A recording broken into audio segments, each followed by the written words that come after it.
Hello, God's good people. How are y'all doing today? I pray that all is well and that y'all are all ready to celebrate the birth of Jesus with your family and friends. Today, I just want to talk about real quick real estate.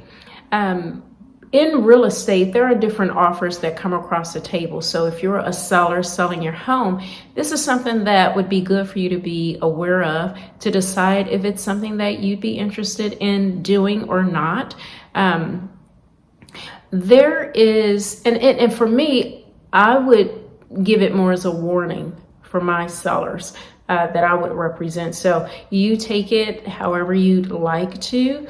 But there was an offer that came across the table for a seller, and this offer was very well put together, and it was accompanied with what we would call proof of funds for a cash sale. And the offer price was very close to the asking price. The time of closing was pretty quick. It was, pretty much a 2-week closing, which was phenomenal. But the caveat to it all, once you thoroughly read through it, you'll almost miss it. But in the fine print of the offer, it states the only thing that is required is that the seller's name remain on title. We'll pay you however much cash you'll get that once the amount of the mortgage is paid off, then there's a certain amount of cash that you'll receive. So they show you that, and they break down all that very well.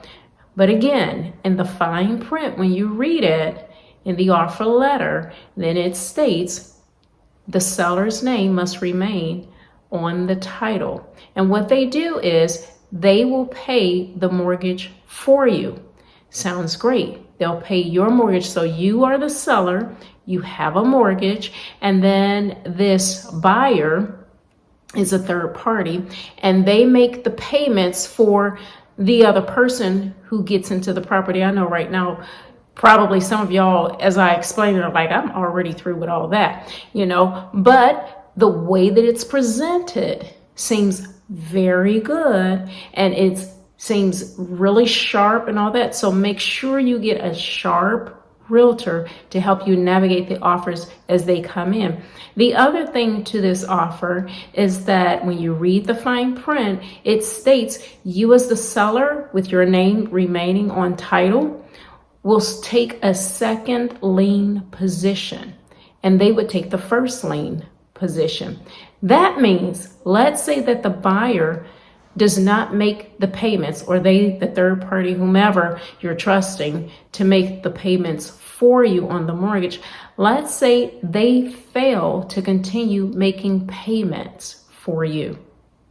And you find out when the foreclosure letter comes, you're in second lien position.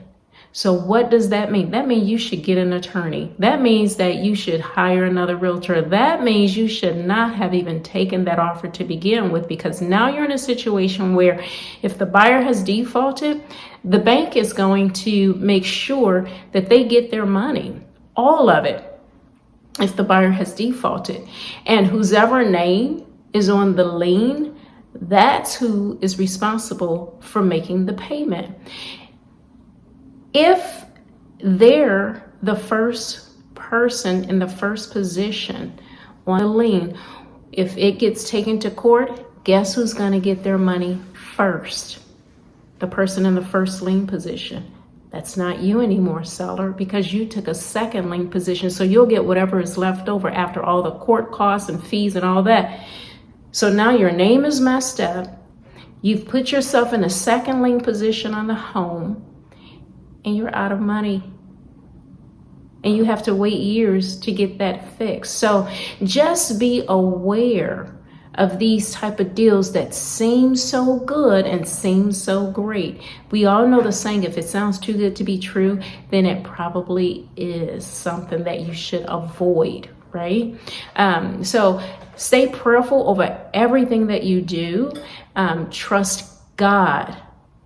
Even though you may have a great realtor, trust God first before you sign any deal, before you do anything.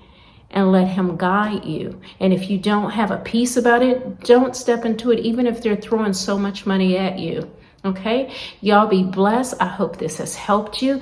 Even if you don't need it now, put it in your back pocket or your front pocket somewhere so that you can pull it out later when needed or to help someone else. Have a great day and enjoy Christmas. Merry Christmas. Bye-bye.